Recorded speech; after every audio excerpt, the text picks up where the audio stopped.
За өнөөдөр эрхэм үзэгч та бүхэндээ энэ их л соёлоо эрхэмлэе гэсэн энэ ном одоо ямар учир шалтгаанаар бүтэх болсон тухай одоо тайлбар хэлхийг одоо зорилоо.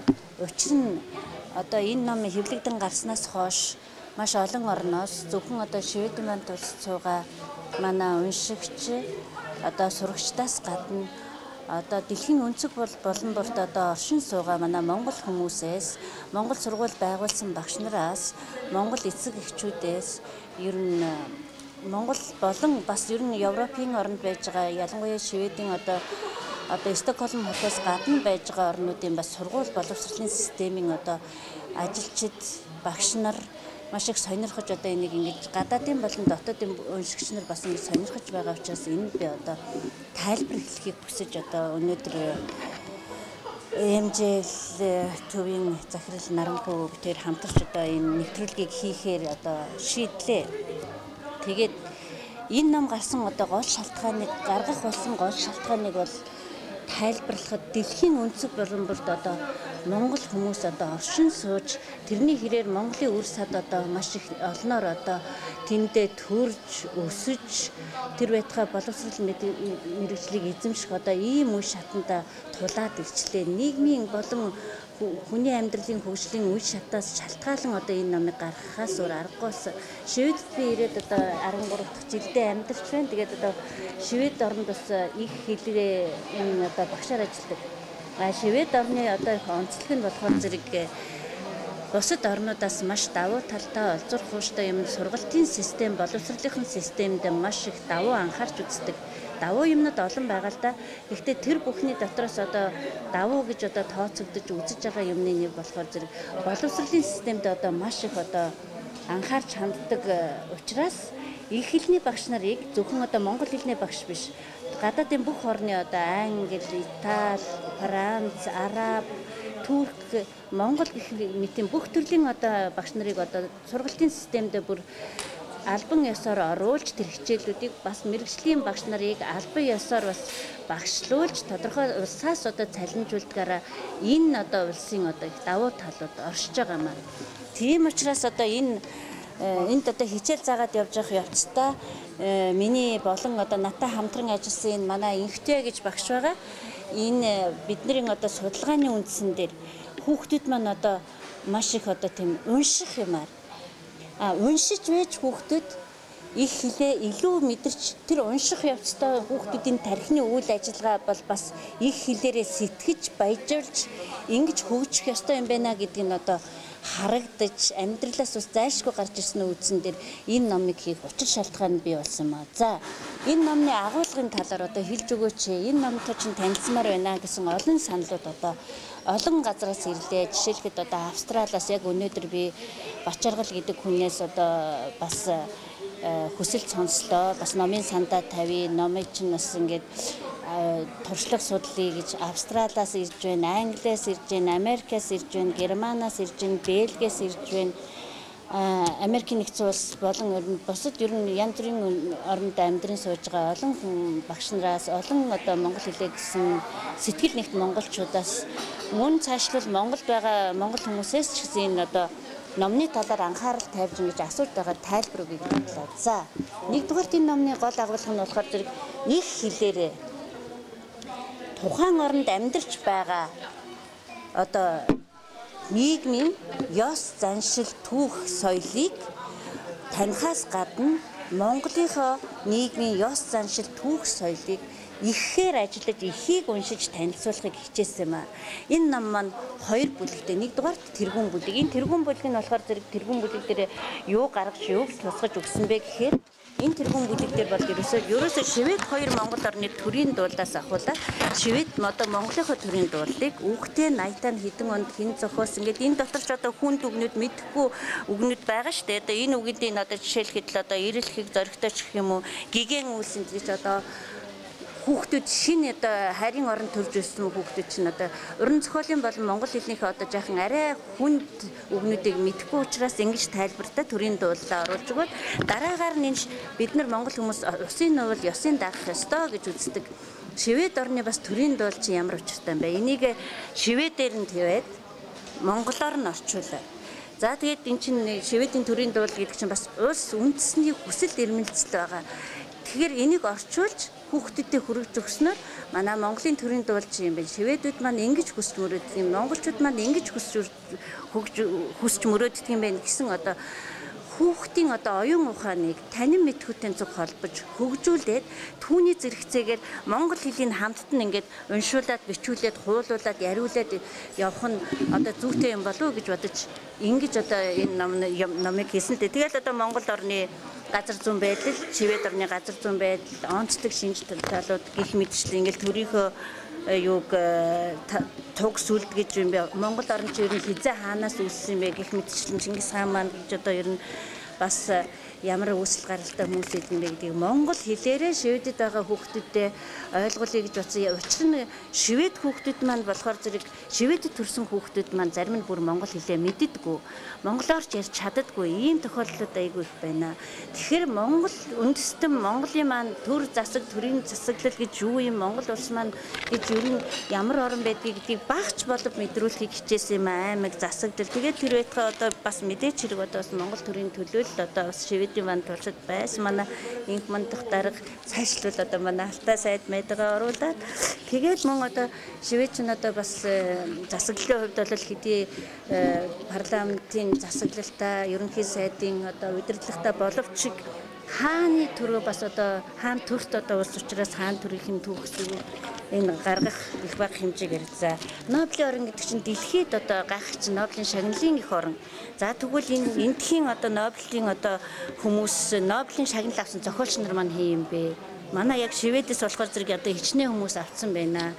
Энэ хүмүүстэй дүүцгэр хүмүүс чинь манай Монголын зохиолч нар байдгаа гэд ерөнхийдөө зохиолч нарын гол одоо төлөөллийг гаргаж өгөөд гол одоо үгнүүдийн тавиад үүнийгээ хичээлдээ задлаад одоо нацагд орж гэдэг юм шинэ үеийн уран зохиолыг үндэслэгч одоо ийм уран бүтээлтэй хөө одоо Дамжин Сүрэнгаа гэхэд Монголын шинэ үеийн өсөг бишгийг зохиосон гэх мэтчлэн ингээд одоо намдаггүй гэх мэтчлээ одоо олон одоо үеийнхнийхээ төлөөллийг оруулснараа хүүхдүүд юу ойлгох вэ гэхээр Монголын тэр уран зохиолоос монгол хэл бичгээ, монгол түүх соёлоо мэдхээс гадна бас төлөөллүүдийг бас мэдчих хэрэгтэй. Жишээлхэд одоо Лавгсрангой гэж хэмбэ ч юм уу, Бямбэ Эренчингой гэж хэмбэ гэхэд ихэнх хүүхдүүд бол тийм нэг монгол дээлтэй ах уу, нэг урт төстэй ах уу гэсэн асуудлуудаас гарч ирдгийм байна. Тэгэхээр хүүхдүүдийн ядаж нэртийн зүслийн дүртийн ингэж ойлгуулъя гэж бодсон ба. Тэгээ мэдээч хэрэг биднэрт бас харьцуулах юмнууд олон биш. Сансрын нисгч хэдэл одоо манай талаас хэмбэн Швед улсаас хэмбэн манайх хэд 70 хэдэн 80 донд ниссэн байхад Швед гэж одоо дөнгөж саяхан нисэж байгаа чинь зөвхөн гадаадын орн гэдэг чинь хөгжлөөр дандаа одоо төргүүлж явах биш бас биднэрт ч гэсэн бас төргүүлж яваад халууд бас байна гэдгийг бас давхар харуулж өгч байгаа юм л да. Тэгээд одоо энэ үндэсний одоо баярууд манай баяр улсын наадам баяр наадам эдний одоо зул сарын баяр одоо зуны наадам энэ чинь ямар учиртай юм бэ гэдэг ингээд харьцуулах маягтайгаа явсан. Тэгээ хүнд үгнүүд жишээлхэд хүүхдэд төл мал, их мал, таван хушуу мал гэдгийг одоо шивэд байгаа хүүхдэд мэдхэд бас их хэцүү. Энийг бас мэдүүлэхийн тулд шивэд Монгол хоёр хэлтэй нь харьцуулаад өгвөл хүүхэд бас илүү сонирхолтой. Зарим хүүхдэд нь монголоор уншиж чаддаг. Шведээр мэдгүй. Зарим нь шведээр уншиж чаддаг, монголоор мэддэггүй. Ийм тулгымцсан асуудлууд болохоор шведэд ажиглагдж байгаа юм чи дэлхийн нийтийн оронд бас сурж байгаа монгол хүүхдүүд маань Австралид байгаа хүүхдүүд австралиач чаддаг. Гэтэл монголоор чадахгүй. Эсвэл монголоор чаддаг австралийнхад нийгэм төртөө ороход бас хэцүү иймэрхүү юмнууд байвал бас их бат хэмжээгээр юм зүйлүүдийг ингэж санаа авах маягтайгаар одоо ингэж хийсэн байгаамаа. За тэрүүн бүлэг одоо ингэж яваад ингэж дуусахад одоо дид бүлэг явна. Одоо энэ дид бүлэг дээр л аагаас эхлүүлээд одоо 35 үсгийн дараалал, дис дараалалаар юуг оруулсан бэ гэхээр зэрэг бүх одоо Шведийн онцлог төлөөлөгч жишээлхэд Астрид Линдгрен ч гэдэг юм уу, Август Стринберг ч гэдэг юм уу, Монголын онцлог төлөөлөгч, зохиолчдын төлөөлөгчдөөс гадна бас ардын аман зохиол, алангой гэж өөлөн их юу вэ гэдгийг ингэж харуулж өгч шийдэ. Жишээлхэд одоо энэ Андерс Шведин гэж энэ зохиолч одоо Монголын Чингис хааны тухай швед хэлээрээ бүр ингээ 3 цэвэрлэл ормон бичсэн байна. энийг хүртэл одоо хүүхдүүд маань энэ мэдээллийг эндээс аваад үргэлжлүүлээд энийг одоо шивэд хэл дээр нь уншихад их сонирхолтой болно үстэй. Жишээлхэд одоо өөрийнх нь улсын түүх, соёл, одоо цэргийн их сүр хүч, цэргийн их данжны удирдах арга тактикийг өөрсдийнхөө нөгөө нэг сурчсан шивэд хэлээр уншнаа гэдэг чинь болол бас одоо хэлийн хөгжүүлэхэд хос замаар хөгжүүлэхэд бас хэрэгтэй юм болов уу гэж бодсон. Монгол түүхээ мэддэг хүмүүс шивэд хүүхдээ шивэдээр нь шивэдээр ярьж чаддаг ч монгол түүхээ мэддэг улсууд одоо бас ингээд шивэд хэл дээрээ монголынхаа түүхийг мэдхэд илүү цаашаа монголынхаа хэл соёлыг сурахад хэрэгтэй юм болов уу гэж ингэж үзсэн. Энд тэгээд одоо манай төрийн саярхалт нэртэй цуудаа зохиолч нарын бас бүтээлүүд орсон.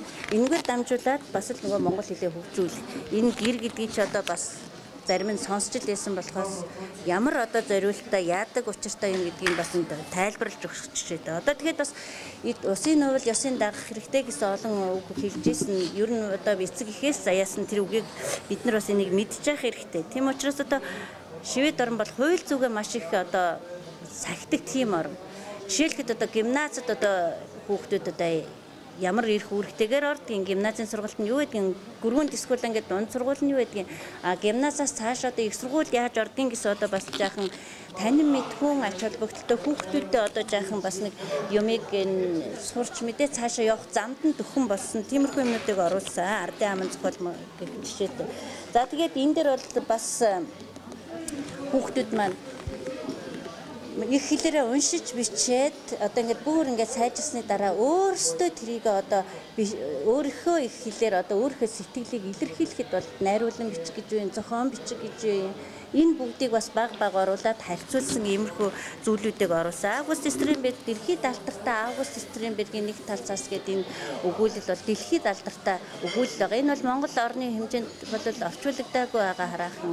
Яг нь энийг бол одоо орчуулад одоо шивэдийн одоо бас сургуулийн системд бол өөрийнхөө хэлээр уншигдсан байгаа монгол хэлээр. Гэх мэтчлэн одоо төрийн одоо энэ гих мэтчлэн одоо бага насны хүүхдүүд одоо Норвегийн намтраас авахуулаад манай цэцэрлэг тоо заасан ч юм уу эсвэл хайрхан уулын бараа гэл ингээд эх орныхоо тийм байгалийн үзэгсэлэн сайн сайхнаар бид бахархах ёстой. Үүнээс гадна одоо бас энэ уран зохиолын төлөөлөл маань хэдийгээр өнөөдөр биднийхээ дунд амьдарч ажиллаж яваагүй ч гэсэн хийсэн бүтээсэн бүхнийг биднийхээ дунд үлджээ. Энийг үргэлжлүүлээд үр хүүхдтэй ирээч хооч үеийнхэндээ бас хүргэж явах ёстой гэсэн үднээс бас зохиолчдынхаа төлөөллийг бас оруулж өгсөн байгаа. Жишээлбэл од гэхэд юу вэ, онц гэхэд юу вэ, шивэдийн болон Монголын хийсвэрлэх утга, бодит утга энтрийг гаргахад хүртэл одоо энэ юмнууд маань нэг хэрэг болох болов гэж одоо чадан ятан хийсэн. Тэгэл одоо өдрийн тэмдэглэл гэж юу вэ гэж одоо ерөнхийдөө одоо ингээд ерөнхийдөө энэ хүмүүс утга зохиол, уран зохиолын чиглэлээр дамжуулаад уншиж бичээд оюунаа хөгжүүлэхэд зэрэгцээгээр тухайн хоёр орны одоо ёс заншилтаа бас танилцуулах гэсэн орчинд нь тохируулсан юм хийхийг л оролцоо. Одоо Томас Трансформер гэдэг одоо энэ Нобелийн нэрт одоо шагналт орноос 2011 онд уран зохиолын төрөлд одоо яруу найргийнхаа чиглэлээр одоо Нобелийн шагнал авсан Томас Трансформер гэж энэ зохиолч амьд сүрэн одоо байгаа энэ зохиолчтой бол ярилцлага хийж зохиолыг бас ингэж орчуулж жоохон товч түүх намтраас нь бүх зохиолчдын түүх намтар байгаа. Ингэж бас ингэж оруулсан. Энэ маань болохоор ер нь хүүхдүүдэд төдийгүй бас дэлхийн нийтэд бас зарим нэг одоо урлаг уран зохиол сонирхдаг төдийгүй бас хүмүүст бас сонирхолтой байх болов гэсэн үүднээс одоо ингэж аль л болох бага юмд их зүйлийг багтаахыг одоо хичээнгүйлэн оролцсон. Дүрмийн одоо шивэд хэлний монгол хэлний дүрм бас нэг шивэд монгол хоёрыг харьцуулсан үг хэллэгүүд гих мэт ингээд одоо их бага хэмжээгээр нэлээд одоо юмыг багтааж одоо оруулахыг их зорилоо. Тэгээ ямар ч гэсэн энийг ингээд хийж явахд бас анхаарсан зүйл болохоор зэрэг ер нь бол бас би өөрөө яруу найрагч хүн эхлээд бол эхлэхдээ бол яруу найрагч хүний яг шүлэг өчгөд төрдөг онгоц шиг онгодоор ингэж би энэ номыг хийх шийдсэн боловч яг явж явах явцад бол маш их олон хүний хүч хөдөлмөр хэрэгтэй юм байна. Бас энэ дотор ганцхан би бол энэ номыг бас бүтээчгээгүй. Энэ дотор байгаа бүх Шведийн болон Монголын зохиолчдын маань бас бүтээлүүд орсон байгаа. Энийг бас тодорхой хэмжээгээр бол зохиолчийн эрхийн зөвшөөрлийг аваад өөрөө зохиолч зохио эрхийг аваад энэ номыг ингээд бүтээсэн байгаа. Үүнээс гадна надтай хамтран ажилласан миний одоо хамт одоо Стокгольмд ажил сургуулиудад багшилдаг сэтгүүлч Батчулууны инхтуя. Бидний номын зөвлөх хэл шинжилгээ ухааны доктор Монгол Улсын гавьяат багш Цэ Өнөр Баян багш. Энэ номын одоо дизайнерыг хийсэн Тамир манай Шведэд одоо ажиллаж амьдарч байгаа Тамир болон бид нартай хамтарч ажиллаж энэ номыг хийхэд дэмжсэн Швед дэх монголчуудын үндэсний холбоо, Швед дэх монголчуудын Швед дэх элчин сайдын яам болон энэ номыг хэвлэн гаргахад тусалсан Монгол улсын соёл гэгээрл боловсролын яамд бол маш их талархаж байгаа. Энэ бол зөвхөн одоо нэг Шведэд байгаа монгол хүүхдүүдийг урын цанг одоо дэмжих төдий биш, дэлхийн нийтэд одоо ажиллаж амьдарч байгаа, сурч байгаа бүх монгол хүмүүсийн оюуны санд одоо гаргаж байгаа хувь нэмрийн эхлэлүүдийнх нь нэг гэж би бодож байна. Одоо сурах бичиг хэвлүүлэх талынх нь юм дээр ярьж байна л да. Эхлэлийнх нь нэг нь гэж бодож байна. За одоо би ерөнхийдөө товч болгож одоо боломжоор тодорхой хэмжээгээр хариуллаа гэж бодож байна. Тэгээд та бүхэн одоо бас ингээд цаашдаа бас энийг үзэж сонирхож байгаа хүмүүс өөрсдийнхөө оронд бас санаа аваад энийг л анхны болохоор юм болохоо жоохон учир дутагдал таач байж магадгүй, ололт амжилт таач байж магадгүй, бас авахын наваад хаягын наваад улам сайхан боловсруулаад цааш нь ингээд зөндөө хийх юм бас санаа байна. Ингээд хамтраж ажиллах найдаж байна. За анхаарал тавьсан сонсон та бүхэндээ баярлалаа.